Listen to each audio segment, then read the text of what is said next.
Hi everybody, it's Roger with Williamson Foundation Repair, and today we're going to talk about why drainage matters and why choosing a good contractor who knows what they're doing to repair your drainage and correct your drainage really matters.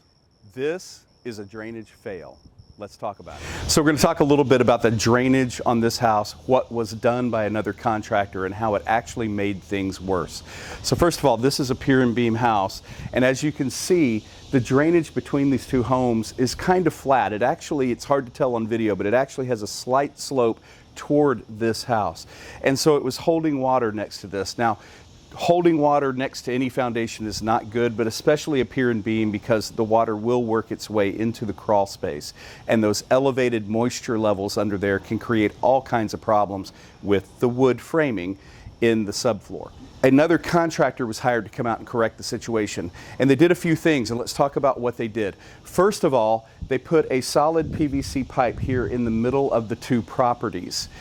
That's a good thing. They connected the gutter downspouts from this house and from this house into that pipe. So far, so good. Now here's where we start making a few mistakes. Number one, they put in the pipe and they put in an exit for the pipe, a pop-up outlet where the water was supposed to discharge. The problem is the discharge was about 2 inches higher than the pipe was at this end. Water doesn't run uphill by itself, not without a pump. And so the water had to be about 2 inches deep at this end before it ever started coming out of the pipe. Mistake number two, to make it better, they installed a French drain right next to the foundation. Now, French drains should never be installed right next to the foundation unless there's some real mitigating circumstances that force you to put it there. Because if it doesn't work properly, if it fails, it's just holding water right next to the foundation and creating the situation we're trying to avoid. So they put a French drain right next to the foundation. Mistake number two. And here's big mistake number three. They connected the French drain to the surface drain pipe. Those two systems should never be connected together because it allows a possibility for the water coming from the surface to actually feed into the French drain. The French drain is designed to get water out, not in. Biggest mistake number four, the pipe for the French drain was lower than the surface drain pipe. So in effect, they were trying to get all this water to go out to the alley, which is higher than this yard. What they ended up doing was taking all the water off the roof of both of these houses and feeding it into this central pipe, which then fed straight into the French drain. This is the pipe they used for the French drain. And as you can see, it's a PVC pipe with holes on one side. They actually installed this upside down. The holes should go on the top so that the water can come into the pipe and then flow. They installed this upside down with the holes facing down so that when this water from the surface drain system was going into this pipe, it had nowhere to go but out the bottom. That created a situation where basically they were taking all this water from both these houses and force feeding it under this pier and beam. And now we're going to look at the consequences of those mistakes. It moved both the foundation and the framing enough that the brick is actually coming off the house.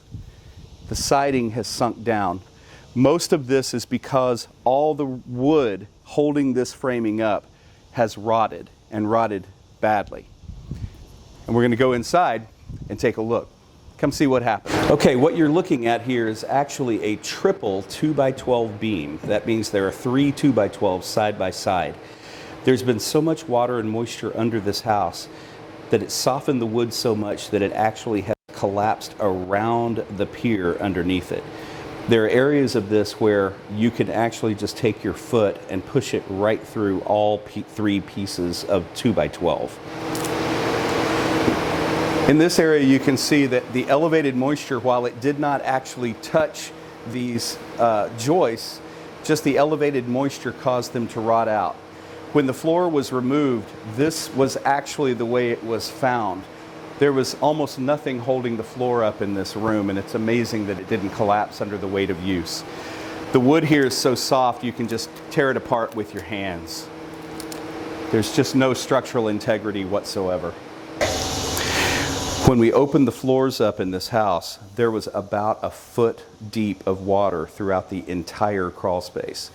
We've been trying to dry it out for over a week with fans and heat, but as you can see, it's still exceptionally muddy. So this home was actually just purchased 3 years ago. The inspection that was done at that time showed no issues underneath the crawl space, no water, no rot, etc. The drainage correction was done as a condition of the sale because a general inspector cited that the drainage was a little marginal on that side. So all this damage happened in 3 years.